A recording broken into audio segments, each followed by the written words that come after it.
Welcome back to Perfectly Clear. I'm your host, Doug Taylor, and in today's episode, I'm joined by someone many of you may already know, my daughter, Angie Taylor. You may recognize Angie from episode 2, where we talked about tarot as a tool for intuitive connection. Angie is a gifted reader, clairvoyant, and someone who's deeply tuned in to the energetic and spiritual layers of everyday life. In her work and practice, smudging plays an important role, not just as a ritual, but as a practical way to shift energy, cleanse spaces, and move stuck emotion or spirit. In this episode, we're going deeper into smudging, what it is, how it works, and why it matters, from choosing the right materials to settling intention. Angie shares how this practice can help ground us, clear heaviness, and reconnect us to ourselves and the space around us.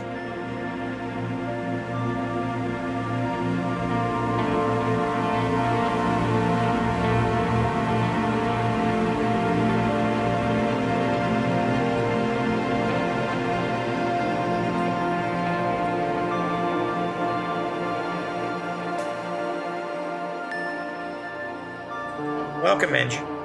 Thank you for having me. So what is smudging? Well, smudging is a practice of essentially spiritual cleansing. We utilize ceremonious tools to allow us to connect through energy and dispel any negativity or bring in some positivity. So what are the different types of materials you used when you are either smudging or, for lack of a better word, cleansing? There's so many different materials out there. Something more traditional is white sage. And there's been a lot of controversy around utilizing white sage. It is heavily tied to indigenous communities. There has been an overuse of it and utilizing it outside of ceremony or outside of a more or utilizing it outside of a more spiritual practice. I do utilize white sage. I try very hard to buy it from areas that they are growing and harvesting it themselves. I also love using sweetgrass. It's a phenomenal way to bring in more light and positivity and more positive energy in general. There's also Palo Santo, there's cedar, there's pine. There's lots of really great things. You can even use things like lavender and holy basil. Every item has a different use and a different practice involved with that. And I think that's one of the most incredible things about smudging is the diversity within the practice itself. So I do recall one, I think, so correct me if I'm wrong, I think it's called Dragon's Blood. Mm-hmm. What is the significance of that? So with Dragon's Blood, there's a lot of dispelling of negative energy. There's a lot of introduction of positive energy as well.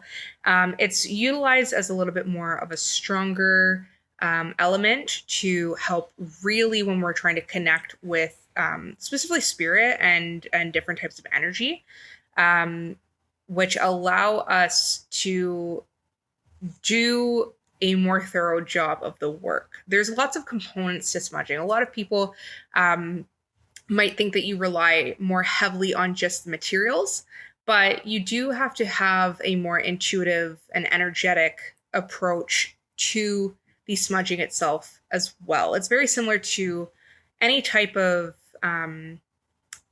medium that you work within, for whether that's palmistry or tarot, tea leaves, coffee beans, anything like that. There's a level of energy associated with that so that we can tune into the smudging and the ritualistic acts themselves.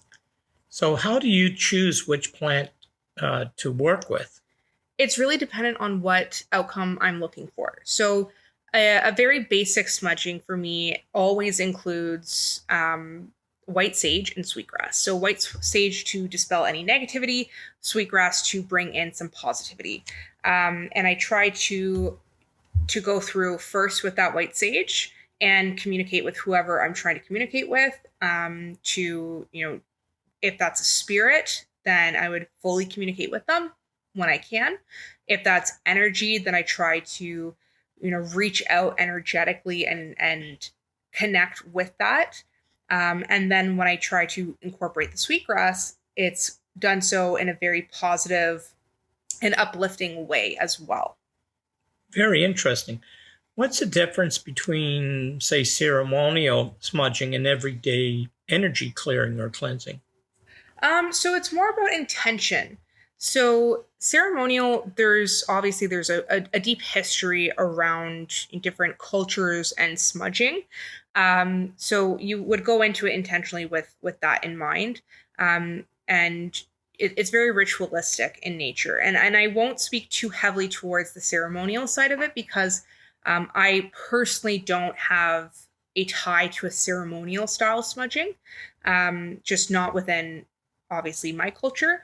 But an energy clearing or a spiritual clearing and cleansing is what I typically work within, which would be, if maybe you've moved into a new home and there's some remnant energy from the previous owners, or if you're in a space where you're seeing a lot of spirit activity that you want to dispel or create a little bit more neutrality around. If you're having some negative energy left over from maybe a past relationship or a person that came into a home or a business, then you can utilize that to help clear that out. So the role of intention when using smudging or cleansing would be? It varies depending on each situation. So there's been lots of times where I've been asked to go into a home specifically because uh, I'll reference one in specific, where the children living in the home were having quite bad nightmares and seeing what they felt were monsters in the house. And, after a little brief chat, you realize, oh, they're seeing some spirit, and that's just kind of coming into their dreams as well, that energy there. And so you enter with that intention of trying to dispel the negativity and have a bit of a connection with that spirit that is causing that negativity. And then hopefully you can create a little bit of peace with them. And if you can't dispel it completely, at least you can communicate with them enough to let them understand that they need to maybe rein it in a little bit. And, that you have to share the space and it's something that you're going to have to accept and put up with. So, as far as myself using smudging and any psychic or mediumship work, I I embrace it. I don't necessarily do any smudging before a reading. Perhaps I should. It would definitely open me up even more, which I keep saying that's what I've been trying to do lately, is open myself up more, because in the past I've done just the opposite. I've tried to shut things down. Do you think that would help as well? I think smudging is amazing for energy work.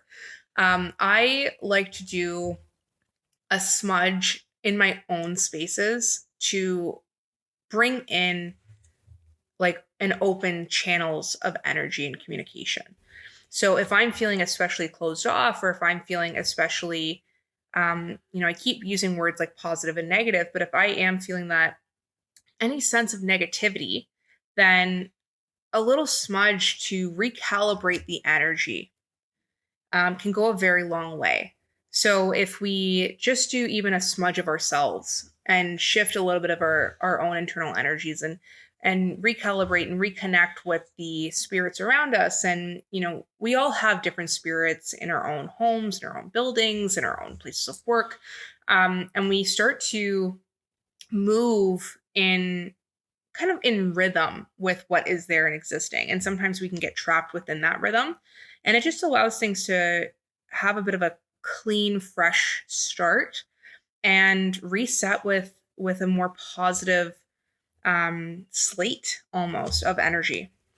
So we definitely know that there's cultural considerations at work here, and we should be respectful and honoring those origins. Can you talk a Absolutely. bit about that? Absolutely. So I think, I alluded to this earlier in terms of the white sage. A lot of places are very commercialized, and, um, there's been an over harvesting of certain items such as white sage. And it does carry quite a bit of cultural significance to different cultures. And we have to be cognizant of that. There's other materials if you're just looking to create some shifts in energy or to cleanse some spaces, there's other materials that we can use that aren't as essentially endangered as white sage has become, because there's been a bit of a commercialization and a sensationalization with white sage. It's very similar to tarot. And crystals. There's been a big influx of attention given to these specific materials and tools, which is amazing, but we have to be cognizant of their origins and their sacredness as well. So I always encourage people to do their research and to learn as much as possible, and to talk to people who do practice smudging to get a little bit more information and explore, if it's something that is right for them. Lighting some cedar or some sweetgrass specifically, or some lavender. These things can be done in a more relaxed way. So that's something that you can, ease into with that. So it's not just about cleansing house, businesses, so on. You're cleansing your own energy Yes. and focusing on trying to bring positive energy to you, so to speak. Absolutely. And there's a lot of emotional release that can come with that as well. Um, After big milestones or major life shifts, it is important to, if it's something that you would like to participate in, to do a quick smudge and to, like I said, recalibrate, to reground yourself, to give yourself a bit more of a clean slate within it. So, how can listeners begin incorporating smudging into their own homes and spiritual practice or peace?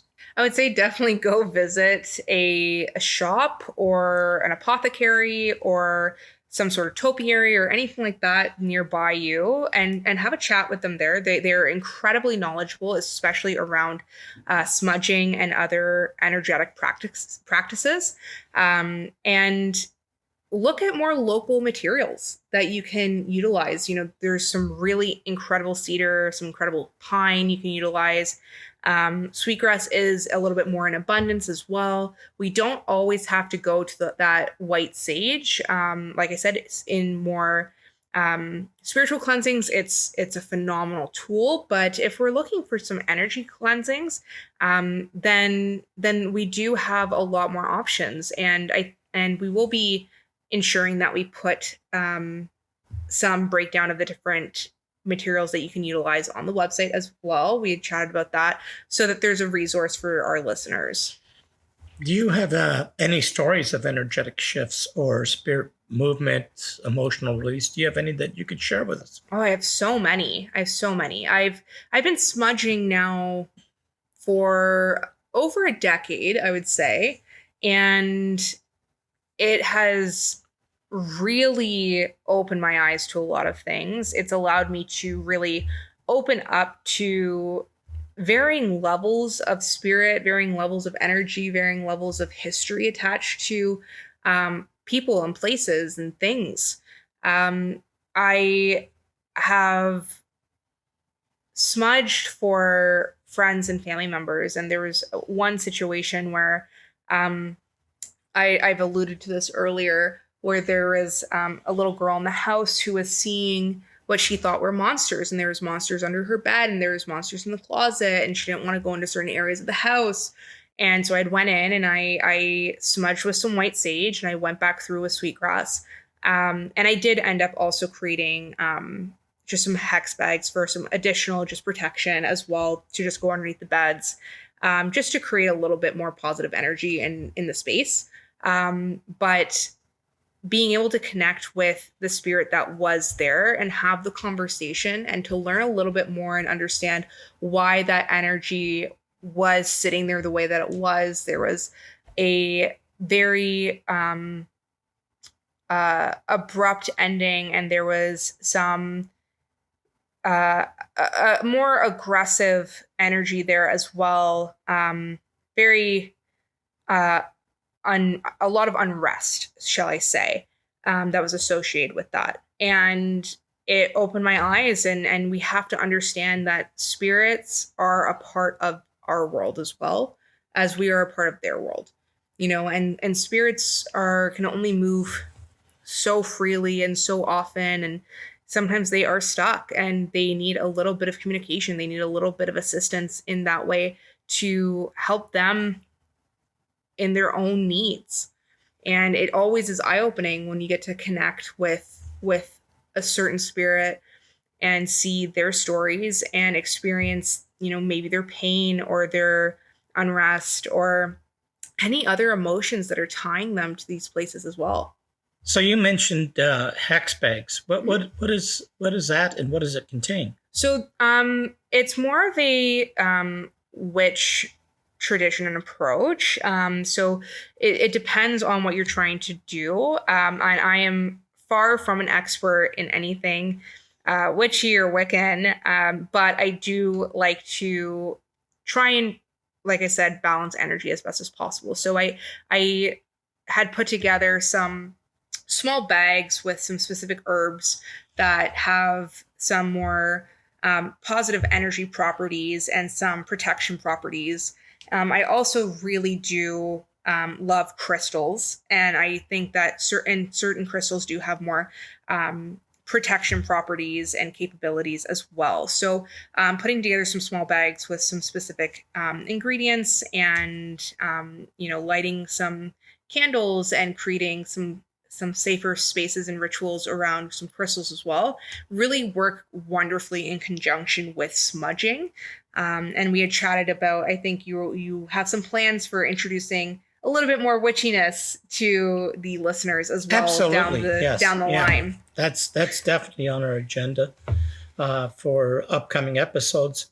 And you talked about a specific child as one of your examples.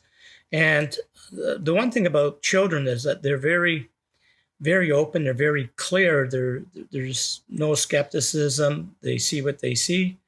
And I guess that's where you're going to get the definite information from a child, as opposed to uncertainty, because a child would only relate to you what they see. Absolutely. I've had quite a few instances where I was called in simply because of the reactions of children, because they've been so open to receiving these pieces of communication from the different spirits. And that's when the parents have said, okay, something's not right. I know that I've been feeling these cold spots, or I've been feeling these shifts, or, I'm hearing music, or I'm smelling certain things, or whatever that looks like for their clear senses kind of starting to flare up a little bit. But children just are so clear on what they're able to see and hear and experience. So it really is important to trust children within the realm of spirit specifically. So I don't even know this answer, but so what drew you to smudging initially? There was just something that clicked when I literally walked by smudging materials in an apothecary. So was there a moment that made it click for you, or just that particular time walking by an apothecary? Yeah, I was shopping at an apothecary. I used to live just across the road from an incredible apothecary and spiritual shop. And I was going through a few of the different items in there, and I had toyed with the idea of smudging. I looked into it to see what it was. It was not as popularized as it is now. And I just felt very drawn to some of the herbs. And I always stand by, if you're drawn towards something, it's for a reason. So I took that leap and made that connection and did some research on it and understood, you have to communicate a little bit when you're performing your smudging as well. And as crazy as you can feel sometimes for those that maybe aren't used to communicating with spirits, have a conversation and express that there's going to need to be a change here, and that we can't keep continuing on with this certain type of negativity or darkness or lower energy. We need to embrace something a little bit more light and positive, and ask for a shift and ask for space, or for them to leave, or for them to understand, or listen, or just create more space with them sharing and cohabitating with you. So what would a typical smudging look like in your space? And can you tell us a little bit about it from possibly beginning right to the end? Absolutely. So typically I start with a brief meditation for myself, just to ground myself a little bit, get myself a little bit more centered and prepared, a little bit more open to receiving any messages that need to be received. And then, as I mentioned, often I'll go through with a white sage bundle, and I will have a conversation. I will make sure that I'm a little bit more repetitive in the conversations that I'm having. I'll ask for, a dispelling of any darkness or negativity, and an embracing of some light. And typically, a spirit will come forward, and I will be able to have a conversation with them and discuss that they can't keep continuing on the road that they're continuing on. They can't, create this fear or create this disruption in the space. And that typically for a spiritual smudging, that is what I would do. And then I would go through with some sweetgrass or some holy basil, depending on the different approaches that I'm going to be taking for that specific space. If it's just a cleansing in my own space, then I might start with meditation and then light any number of bundles depending on my intention for that day, and just really communicate and express how I'm feeling and what I'm looking for within that. If it's to dispel just some negative energy, or if it's to bring in some positivity or a shift in my own life, or to embrace, new opportunities coming towards me. Those are the things that I would communicate out loud and really try to embrace internally as well. And then I would end with a little thank you to the energy, and allow all of that smoke and smudging to really settle, and then clear out that space. Open the windows, really, really clear everything out, and allow you to essentially have a clean slate in that freshly smudged space. So do you ever feel or sense a change in spirit or energy while smudging? Yes. So I always sense any of the spirit that I'm trying to connect with during a smudging. But I often feel that shift. There is that moment where you can feel, okay, we've had a bit of a breakthrough. We can feel a bit of a lightness. I always say that it's almost like a bag of bricks is released from my chest in these moments. And I can breathe fully, and I can feel that energy shift in our space. So how would you know when smudging is working? Would the spirit stop reappearing, or the energy would be clear? Or how would that work? Sometimes I'll have some sort of like confirmation from the spirit, whether that's a communication from them to me, or they've left that space just in general, and I can see that they're gone. I can feel that they're gone. Other times there's just been a shift, and I can feel that they've just understood the request that I've made of them. And what would your advice be for someone curious about smudging, but they're unsure of how to begin? How would you advise them on that? I would say try it out. Do some research. Pick some materials that work for your specific needs. Like I said, there's a different material for every type of need out there, and really just give it a go. Try and center yourself, ground yourself. We're going to put out some resources as well that you can help you guide through it for those that are very new to this. But just take that leap. Go. There's tons of great shops out there that have a vast inventory of supplies, materials, tools there. And it's just such a wonderful way to reset and recalibrate your space and yourself, and to bring in some better energy into your life? Well, we're definitely trying to make people aware, our listeners aware of the different modalities out there, number one. Number two, the different tools, as well as what can be involved with those modalities.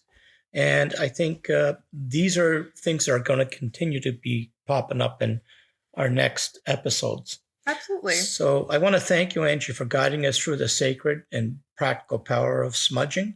Thank you. It's clear that this isn't just about smoke. It's about intention, awareness, and creating space to feel what's real. Whether you're clearing emotional residue, inviting in calm, or simply reclaiming your energetic space, smudging is a beautiful and effective way to tune in. And for those of you listening, if something in this conversation sparked curiosity or recognition, maybe it's time to explore how to connect with energy in your own life. Also, if you have any questions, we'd love to hear from you. You can reach us at perfectlyclear@gmail.com or connect with us on our website.